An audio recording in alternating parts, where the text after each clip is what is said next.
Good morning. Welcome. Let us begin our time together in song with the song Building a New Way, words by Martha Sandifer. Please make sure your microphone is muted and sing along as energetically as you like. Here we go.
Good morning and welcome to the Unitarian Universalist congregation of Gwinnett. My name is Jan Taddeo. My pronouns are she, her, and hers.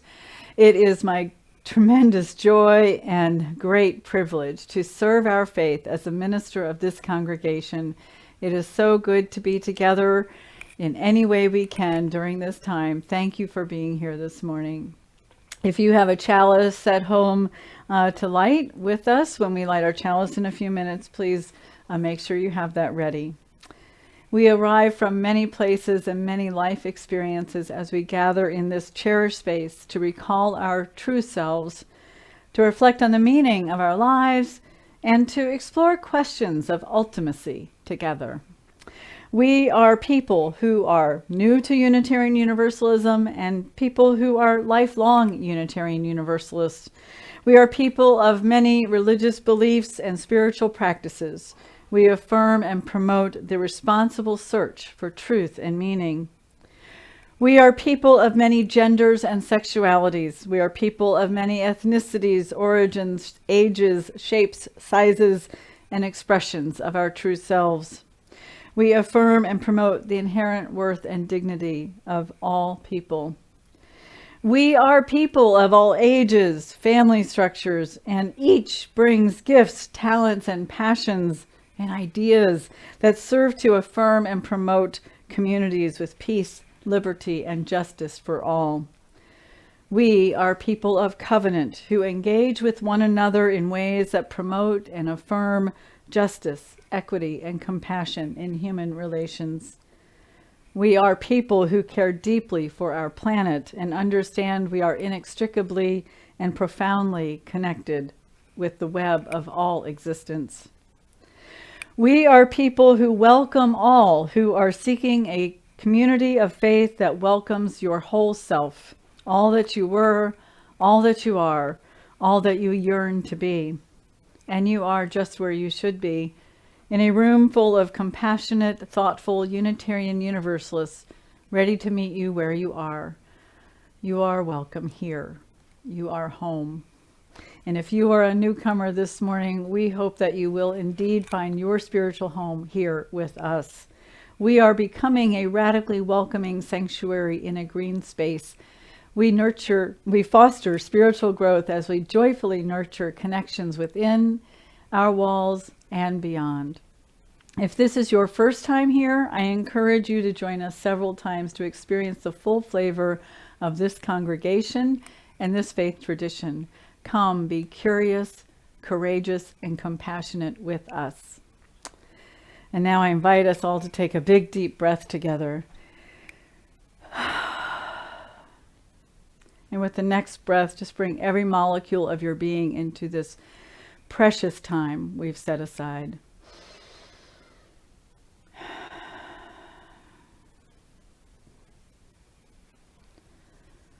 And now as sound vibrates through us and around us, may we be reminded, may this vibration remind us how deeply and profoundly we are connected with one another, with all humans, with all beings and life on this planet, with all the stars in the cosmos.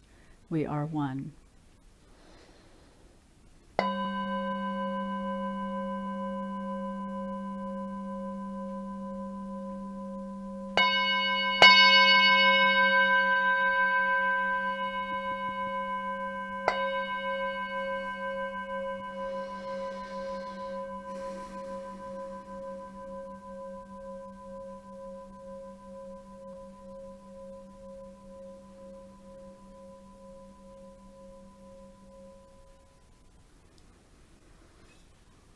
There's always a little dissonance in life, isn't there? It's lovely.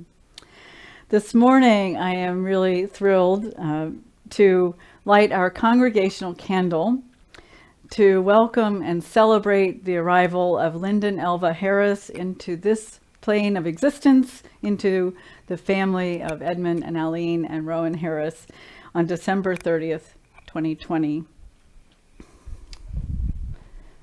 All are well, all are home, and it is a joyful, joyful time.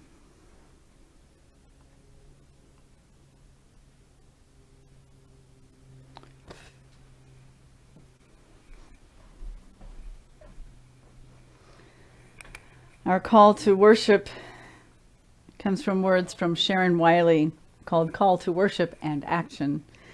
It is said that ministers are here to comfort the afflicted and afflict the comfortable. I say we are all afflicted and we are all comfortable. May our time together this morning be a comfort and a confrontation. May we here find peace in times of tumult. May we here invite tumult into lives of peace. May we here find calm in times of restlessness. May we here allow restlessness to evolve into action. Let this be the place you consider what you've never considered. Let this be the place you imagine for yourself something new and unthinkable.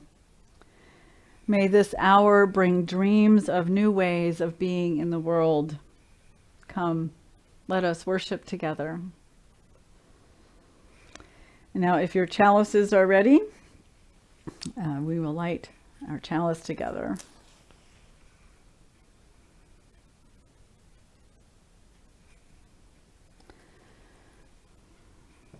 With these words by Nancy Reed McKee, our community knows no boundaries.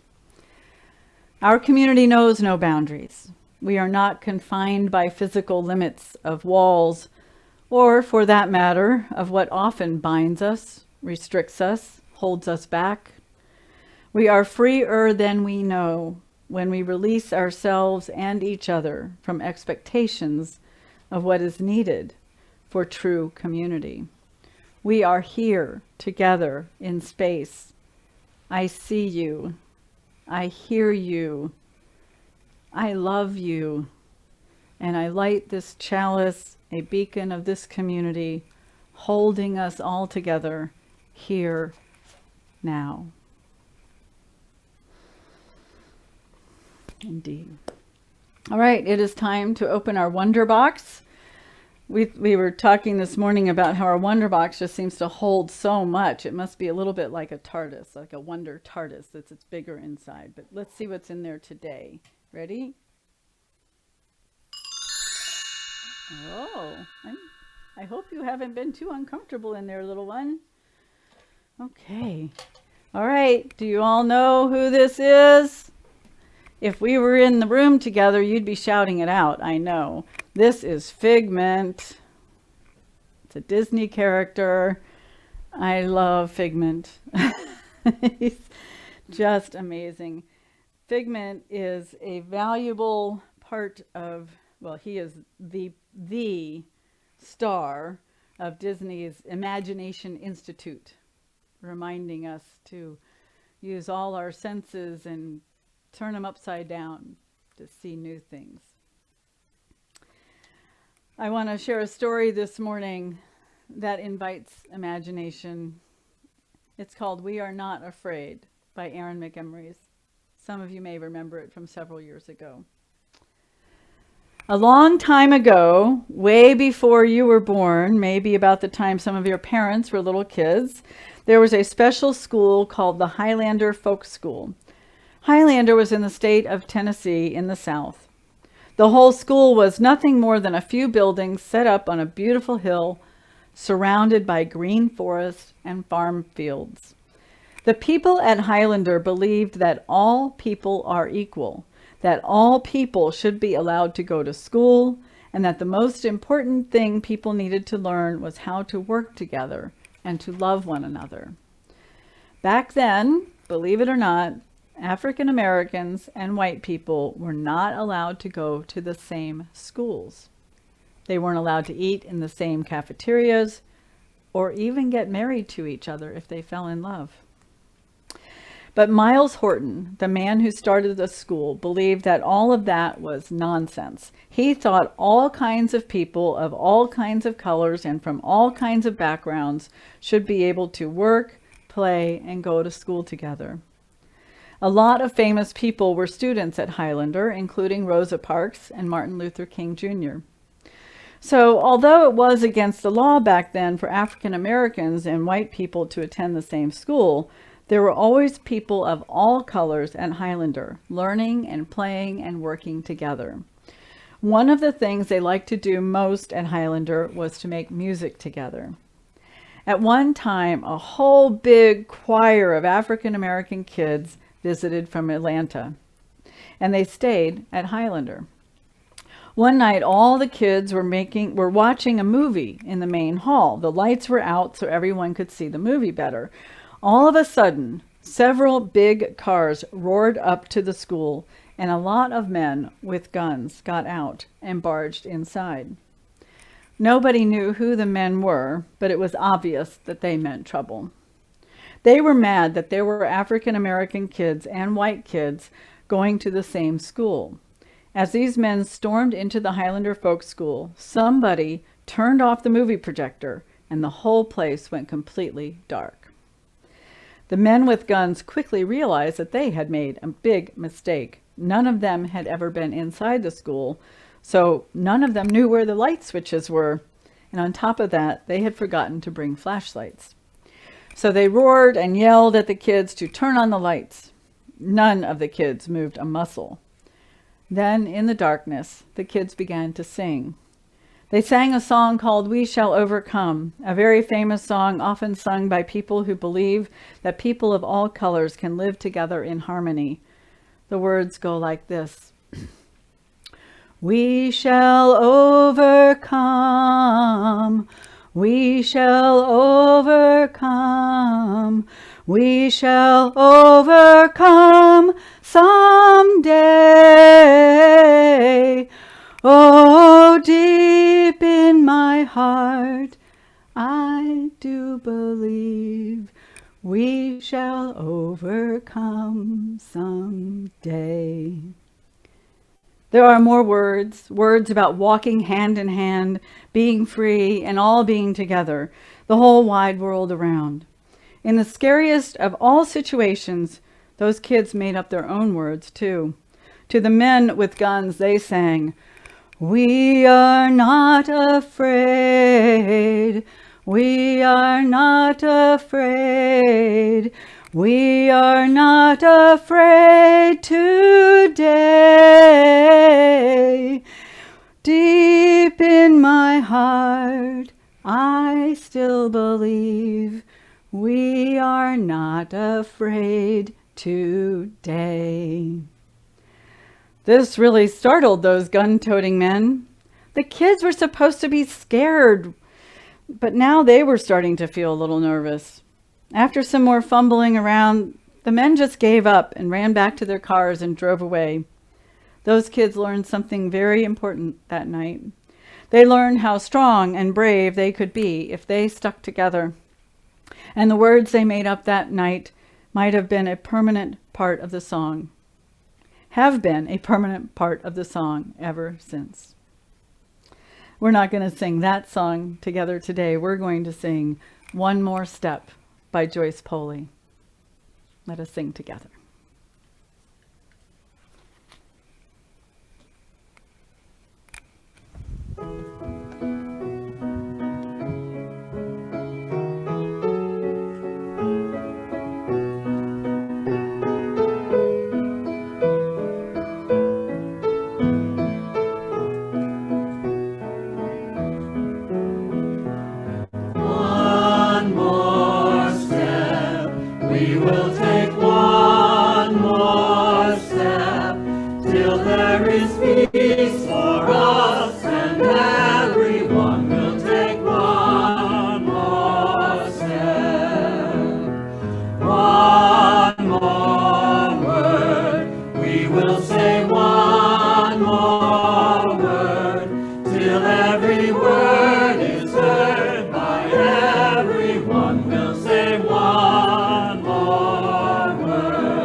Old Dreams and New Visions.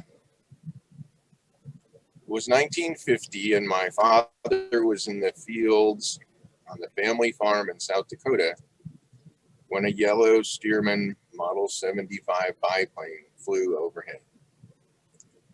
That vision of quite literally another dimension was the beginning of the dream that he followed from rural South Dakota to urban Northern California and around the world for the next 30 years.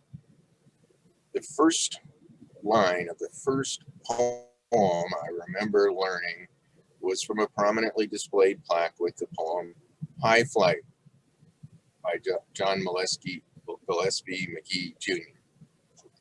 Oh, I have slipped the surly bonds of earth and danced the skies on laughter's silvered wings. In Pop's memoir, Never Give Up on Your Dreams, he thanked the people who helped him on the way to his dream of becoming a pilot, including those who were supportive and those who were critical.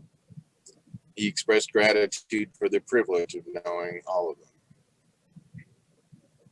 Fast forward to a bright and happy day in May, almost 4 decades ago, at a family picnic on the quadrangle at the University of Alabama in Tuscaloosa.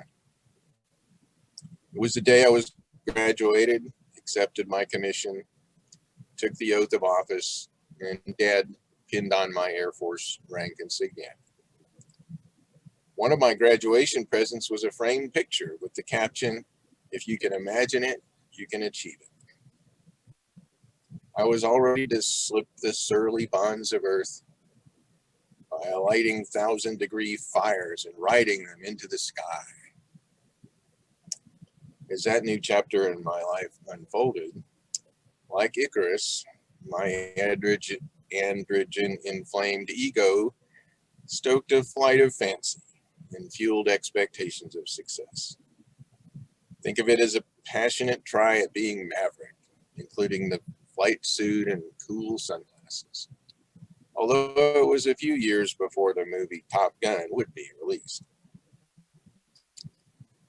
Reality intervened, convinced me I couldn't fly quite as high and fast as I had imagined.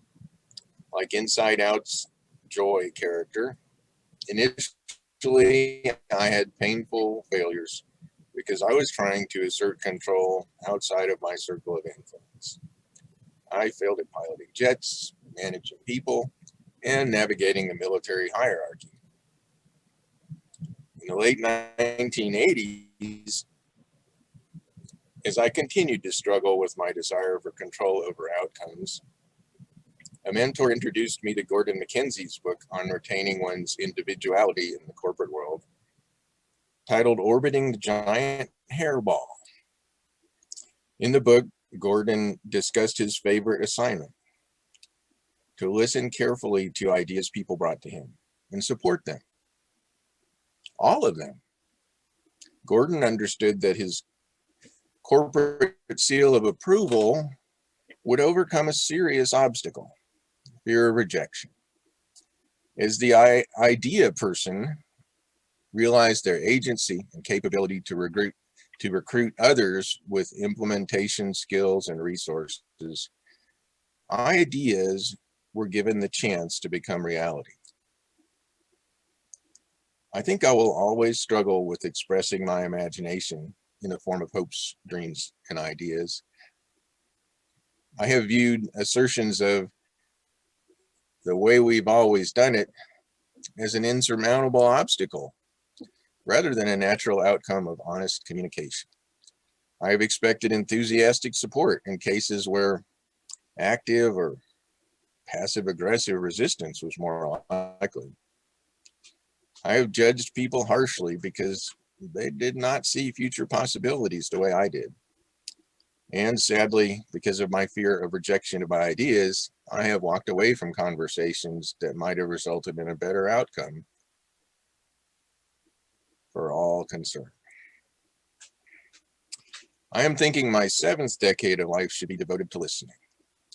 As I listen to stories of others, I come to understand their hopes and dreams, and how their hopes and dreams resonate with mine. Then, together with our beloved community, we can build a vision for our collective future that continues to bend the arc of history toward justice.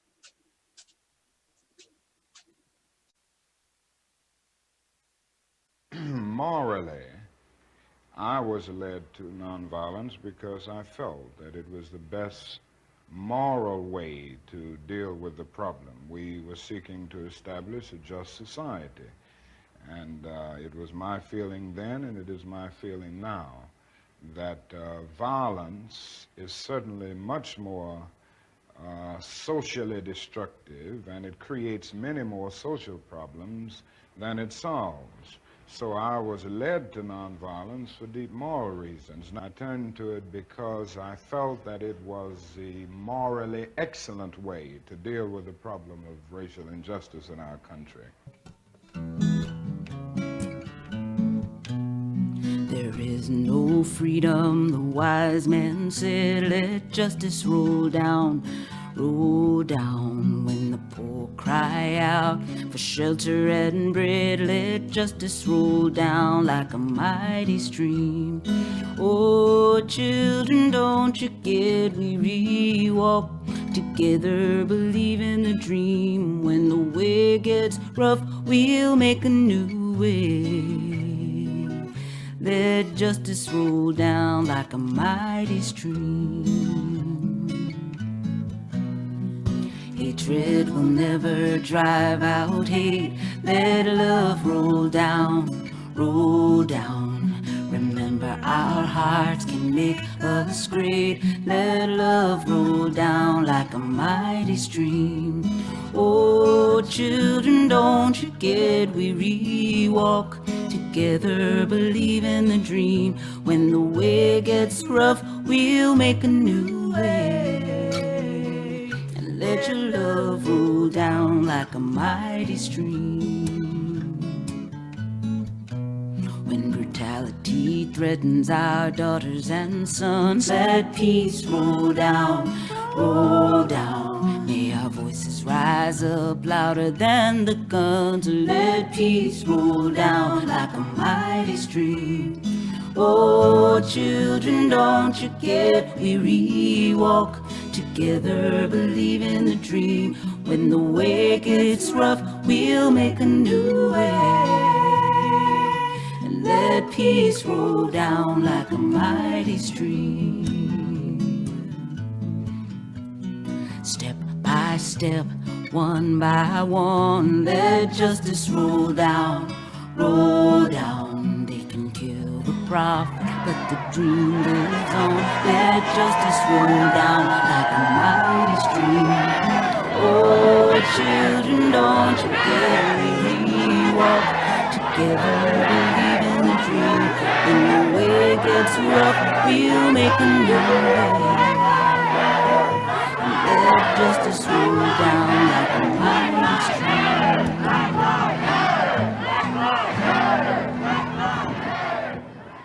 I turned to it because I felt that it was the morally excellent way to deal with the problem of racial injustice in our country. This essay was written by Alandria Williams, a longtime Unitarian Universalist leader who served our faith in many ways. E died suddenly on September 23rd, 2020, at the age of 41, and she lives on in the hearts of all who knew E and were inspired by E's leadership.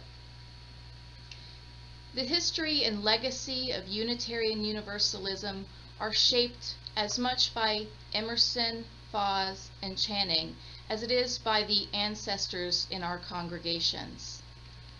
We come through it through different avenues, the internet, and invitation, reading the Transcendentalists, or as babies or little kids. I came as a fourth grader to my congregation, the Tennessee Valley Unitarian Universalist Church in Knoxville, Tennessee, TVUUC. This community helped me into social justice struggles in the world around me and inside the UUA. They brought me as a child to the place where I now work, the Highlander Center. My church opened so many doors because they held young people in high esteem and encouraged our leadership in the church and community.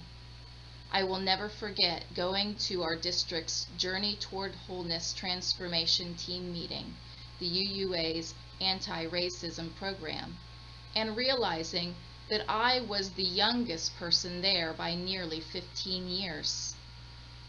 My religious education teachers, friends, parents, and spirit aunts and uncles were and still are community leaders in everything from nuclear disarmament to anti-racism, anti-oppression issues.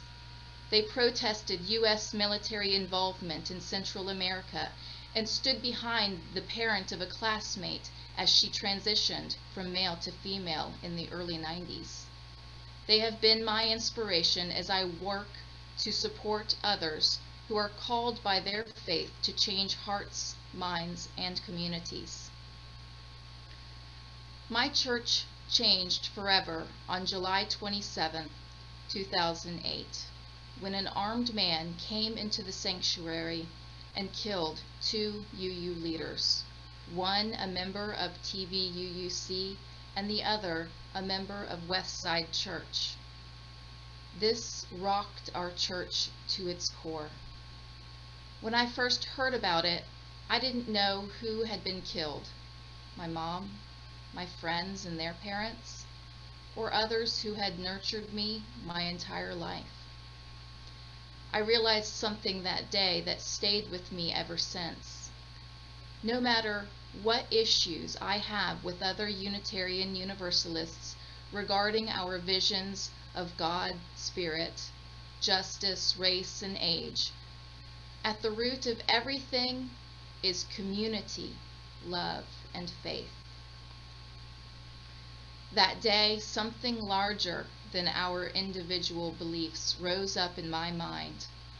I thought of the principles, values, and family that are the connective tissue of our faith community, and that held us weeks after the shooting, 6 months later on our 60th anniversary, and still today.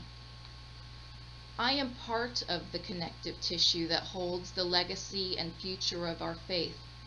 I am Church Across the Street, About Your Sexuality, YRUU, Youth Cons, Journey Toward Wholeness, Groundwork, CUUYAN, The Mountain, and GA Youth and Young Adult Caucus. We are the children of freedom fighters, visionaries, and radical liberal theologians. We are the phoenix rising out of the ashes of the McCarthy era and the civil rights, women's, and queer liberation movements. We are the survivors and beneficiaries of youth-led and youth-focused beliefs and programming that encouraged us to be change makers, boundary pushers, and institutionalists at the same time.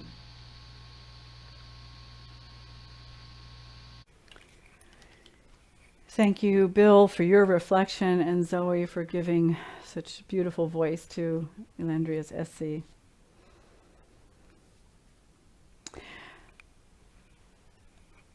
When I was young, I had many ideas of what I would be when I grew up. Mostly, as a young person, I wanted to be a teacher. And when we played school in the neighborhood, I was always the teacher. Yeah. But then I realized that was probably not going to be where I went. I did not do well in school myself, even though I was smart enough. I didn't have the motivation. And so I went to work as I became older. I had a job in an engineering department with a telecom company, and I thought, oh, I'll be an engineer. And I went and took a class or two, failed miserably, not really feeling the enthusiasm for it. And then I learned that I was really good with numbers and accounting, and so I started my own bookkeeping company, and I enjoyed it. I served organizations, nonprofits that were aligned with my values. But it wasn't going to be my lifelong work, I could tell. It wasn't my true calling. So I sought some assistance in trying to figure out how to name my calling, because I knew there was something calling me. And I started working with a friend who was learning to be a life coach, and I did her bookkeeping. She coached me. And this was in the year 2000. And she sparked my imagination. She took me on a guided meditation to look at where I would be in 20 years, in the year 2020. And I had a lovely vision in that guided meditation. And while where I'm at now doesn't fit exactly the image that was in that meditation, metaphorically, it's exactly where I am now. And it took that community of faith that I was involved in at that time as an adult, working in the religious education committee and the worship committee and serving the board and doing all kinds of things. It took that community to support me and encourage me, much like E's story at Tennessee Valley. E was able to live a life of service and leadership because their UU congregation equipped them, encouraged them, modeled a community of care, resilience, love, and perseverance. That's one thing we can do well for one another is to help people live into their dreams, their imaginings, their hopes, their calling, whatever age, whatever stage of life. Sometimes people have imaginings of their calling, their life work, and there are what seem to be insurmountable obstacles. Racism, sexism, transphobia, poverty, all kinds of things can hold people back. It is in community that we can find ways through those obstacles and support people to move towards their dreams. It takes getting people on board, getting them enrolled in these ideas, these imaginings. I just watched Zootopia this week for the first time. I know I'm a little late on this. Probably most of you have seen Zootopia, and if you haven't, I encourage it. It's fun. In this story, Judy Hopps is a little bunny who lives out in Bunny Burrow, and she dreams of being a police officer in Zootopia, which there's never been a bunny police officer. That doesn't happen. And she meets resistance all over the place, even with her parents. But finally, she is encouraged, and she goes for it. And it's tough. It's really tough, but she does it. And there were a lot of people who supported her on that way in the end. It took great determination for her to do that. Martin Luther King was a very visionary man. He imagined lots of possibilities for this country, for the people here of all colors, all ethnicities, all means. He was committed to nonviolence because that was the moral high road to take. That if we resorted to violence, we would just crumble.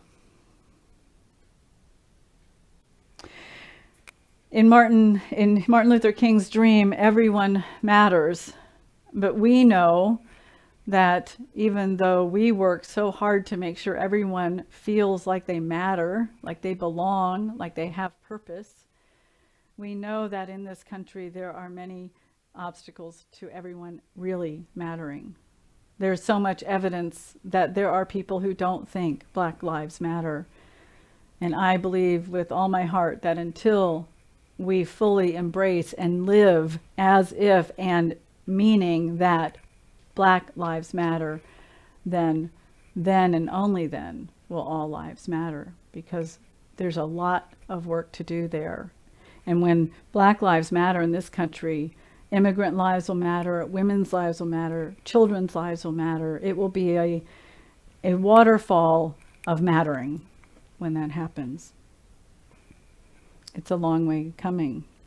On that road, there's a lot of challenge and stress, and it can be really hard to get into an imaginative mind when we're challenged and stressed and overwhelmed or depressed. And so we need to bolster each other to remember that imagining something different is possible, and we can do that together. Bill talked about ideas and the life of ideas, and how when he hears an idea, say yes, say, okay, let's see what that takes. I went to a workshop back in the early 90s when I first started going back to a UU church as an adult. It was a leadership workshop, but it was all about ideas. And I understand why that is a leadership workshop. It talked about the cycle of an idea, the life cycle of an idea. And that what we want to try to encourage is just getting a lot of ideas out there, letting the imagination run wild. And then we have a process with that. When you hear one idea, it sparks another idea, which sparks another idea and sparks another. And so even though the idea that came early on might not have been viable, we don't say that. We just say, oh, well, that makes me think of this. And someone else says, oh, how about that? And eventually you come across an idea where everybody goes, yes, that's it. And now we need a plan. And your idea persons, they're zapped out. They're idea people. And now you need planning people. And then you need people who like to recruit people, who like to match the needs with the gifts and talents of the people in the space. And those are the doers. And then you have the reviewers, who assess how's it going and what do we need to tweak. And then they go back to the idea people and say, hey, we need to tweak this to be able to resolve this. And they get back to their ideas, and it just goes on and on. This is so important. We often like to say, when somebody has a great idea, we say, great, go do that. And you're like, well, I had the idea, but I don't know how to begin doing it or how to make it work. I need people to help. So that's where we have to be like Bill, say yes to the idea and then start looking at what do we need to do to implement it. Or if you're a person who just likes to do and says, you know what, I'm not great at thinking about how all this happens, but you give me a task, I'll do it. And that's where we need task teams to just do it. Like the renovation of our restrooms. Right now that task team is mostly Russ. And Don has helped a bit too. And RJ has materials in the garage ready to go. We need more people to make it happen, the doers. This year, we're focusing on 3 big questions in our congregation. One is, what does it look like coming back together? When will we know that it's the right time? How will we do it? Will we ease in all slowly? Will we come in all at once? What will it look like? I'm recommending we consider creating a reconvening team, task force, to really do some of the research through the health departments and so forth. Talk to people. What would it take for you to come back? You know, what would need to be in place for us to be back together in person, and start planning for that. And whenever it is, even if we don't have a date yet, we're thinking June, but we don't know yet. And that's why we need some people who will just do that research and figure out when is the right time and how might we do it. Might we ease in slowly with care circles, or I don't know. And I don't want to be the one to have to figure that out, because I think it takes all of us to do that.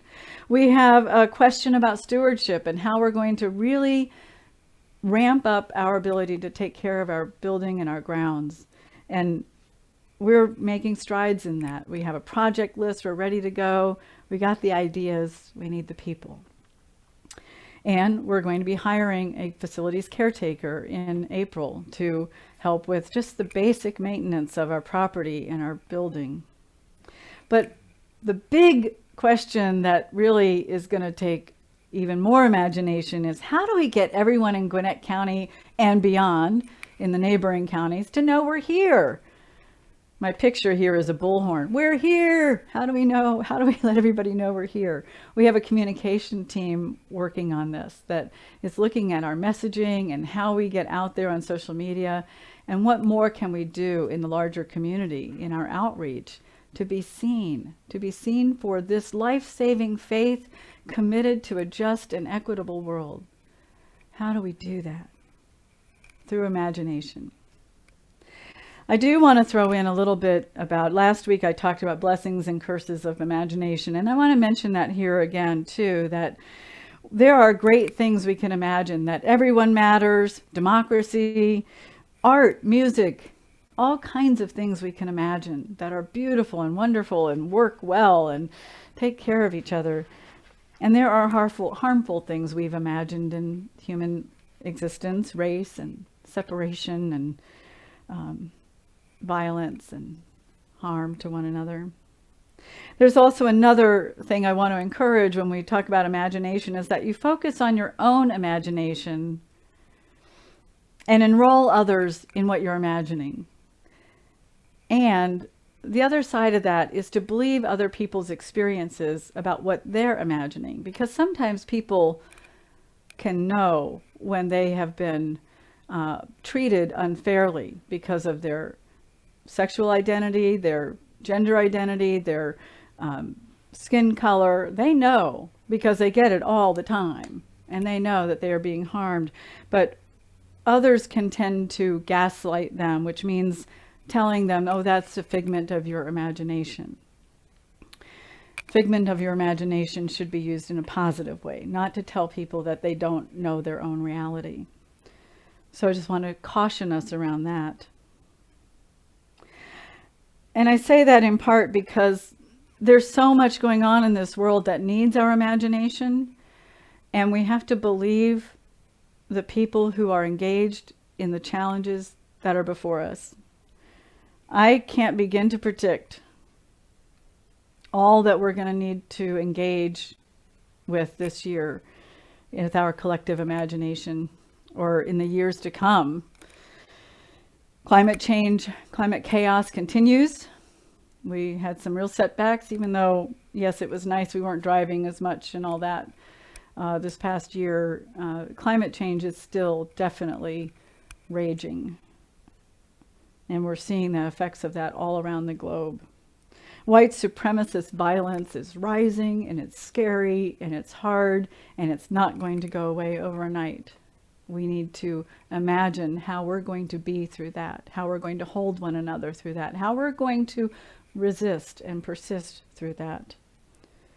And COVID rages on, just rages on. The needs continue to increase. The needs are many. Many people are hurting from job losses, job decreases, from loss of people and their families, loss of physical capacity in their recovery from the disease. So many challenges, so many challenges. We who have the means among us need to gather our collective imagination to care for those who are hurting during this time. I think imagination and community go together, just like Alandria said. It is community and connection that has us realize our personal and our collective dreams. It is our collective gifts, our resources, our wisdom, our imagination that will see us through. Engage.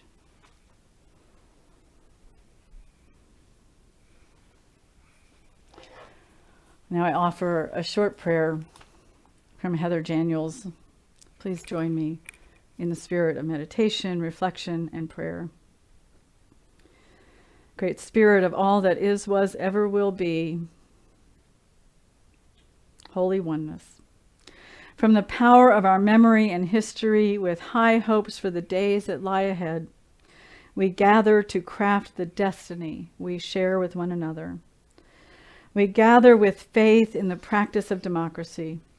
We gather with hearts and minds open to the wisdom of every voice among us.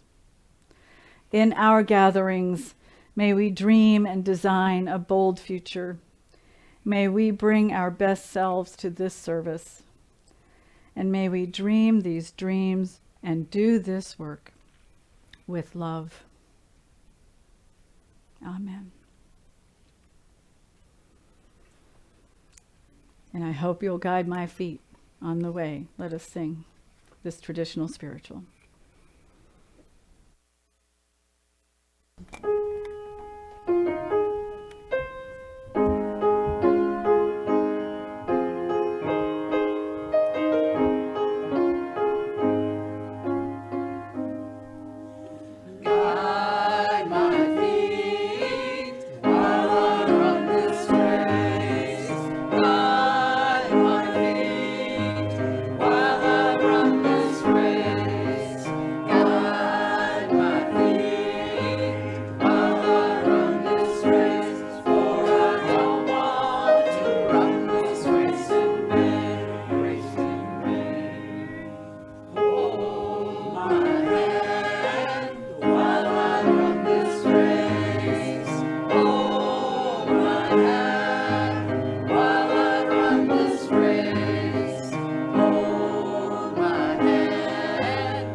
Search my heart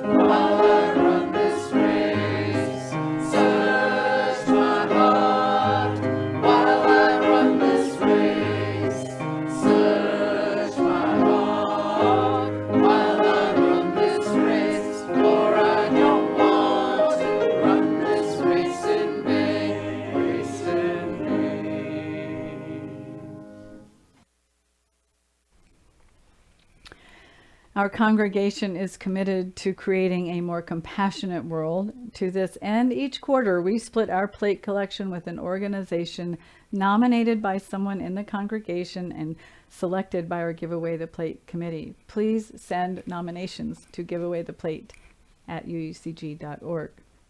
Our first quarter plate recipient is Beyond the Ribbon, a Gwinnett-based organization advocating for support and resources beyond the diagnosis of cancer to educate, inspire, hope, cultivate awareness, and empower individuals.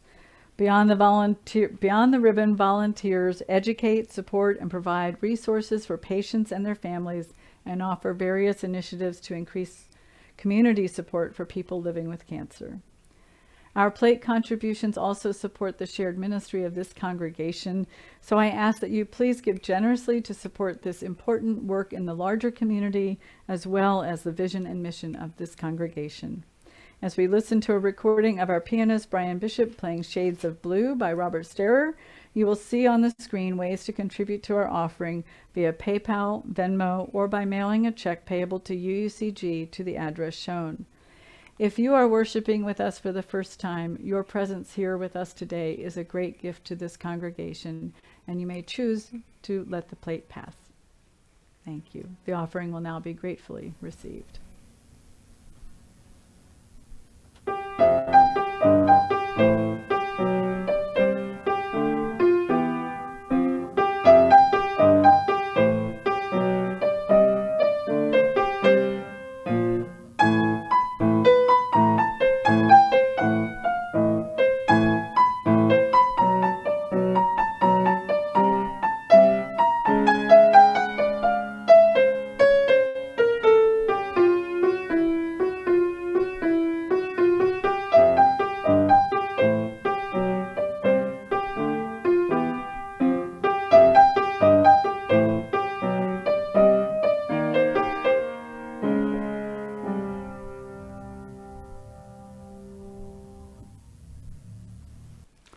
May the generous gifts received this week move us towards realizing our vision of a more compassionate and connected world.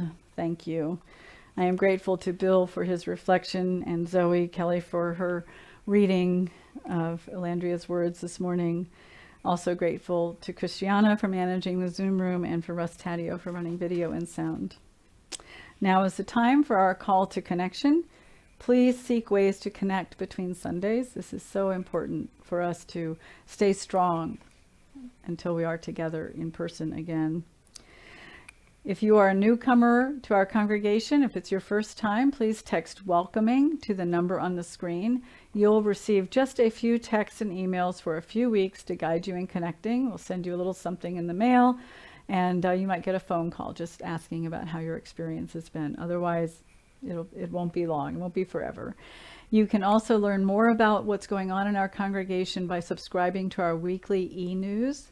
And you can do that by sending an email to info@uucg.org, which says on the screen here. And you can check out our website, and there is also information there about how to get our newsletter onto our mailing list. And there are copies of our newsletters there, links to them there. If you are wanting to participate in an event, we encourage people to use the Register for Events button that is on the center right side of the screen of our website. So please use that to see what we're offering and to sign up for things. If you are looking for ways to be of service, we do a food collection on the first Sunday of every month that benefits the Lawrenceville Cooperative Ministry. We'll have people there from 2 to 4 on February 7th to receive your contributions of foods and personal hygiene items and so forth, deodorant, shampoo, laundry soap, all those things. And we also still need people to donate platelets. I've got my next appointment scheduled. Terry will be, we don't know when he's going back for his next round of chemo, but it will be coming up and he'll need those platelets. So please donate for Team Terry. If you're interested in how our Board of Trustees operates and want to hear their discussion, you can come and observe the board meeting on Wednesday night at 7 o'clock. You're always welcome to come. They are open meetings. Thank you. And we have a property work day coming up. Speaking of that big question about stewardship and taking care of our property, we need people to show up on January 23rd to help with pruning our bushes and getting things cleaned up a bit. And there'll be a big project to repair the front sidewalk and make that less hazardous. Another way that you can get involved in the wider community is to come and join the Gwinnett Interfaith Alliance on February 4th for a panel discussion on the movement for Black lives. We'll have firsthand experiences of people of color in Gwinnett County. They share their stories. This is the second time we've done this. It is really profound witnessing of people's real experiences in this county. One way to connect, and to connect well, is to join a covenant group. Our covenant group registrations are open. Every group still has room in them. Some of them have a lot of room in them. So if you've been on the fence about joining a small group ministry, they meet twice a month for 2 hours for 4 months. It is an incredible program. People really enjoy the ways that newcomers and longtime members are able to connect and build friendships. And we go deeper into our monthly themes, so you're learning and growing and increasing your own faith development through this process. It is a really worth the commitment, and please sign up today. We really need to know who's going to be there so we can figure out if we have enough people to do 4 groups. We usually fill all 4 groups, so come on, sign up. Here we need you. And our elementary religious exploration program for children, for families with children of elementary age. If you've not registered for these programs, please consider doing so. All our programs for children require registration in order to gain access. This is important to us for security. They meet on Zoom at 12:30 today, and every Sunday except the second Sunday. And this month is UU Lego Resources. It's really fun, so please join them.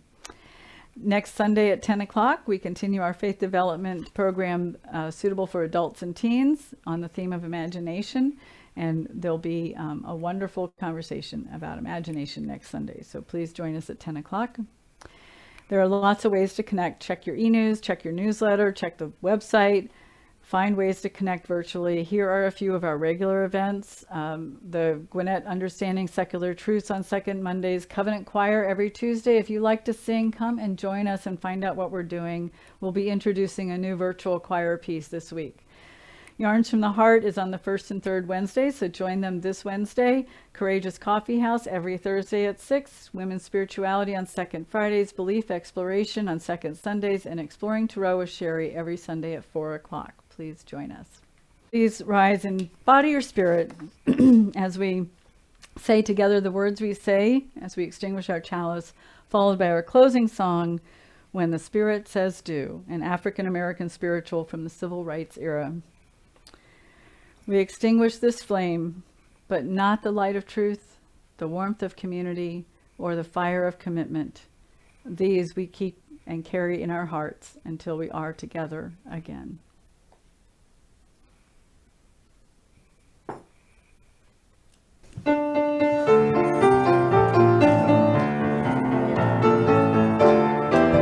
Might have to dance.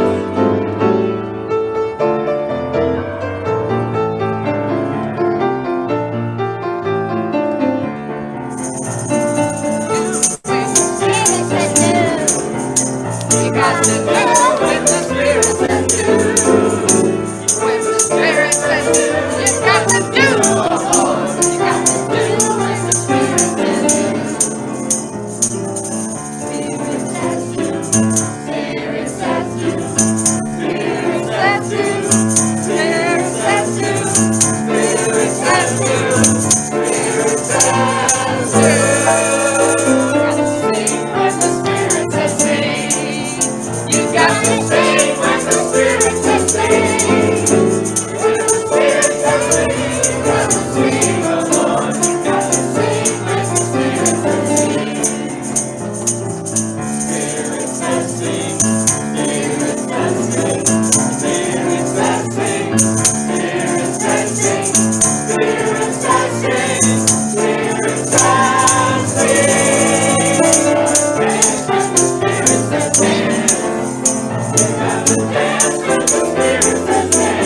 That's great. I just love that song, and I love hearing us singing it together back in the old days.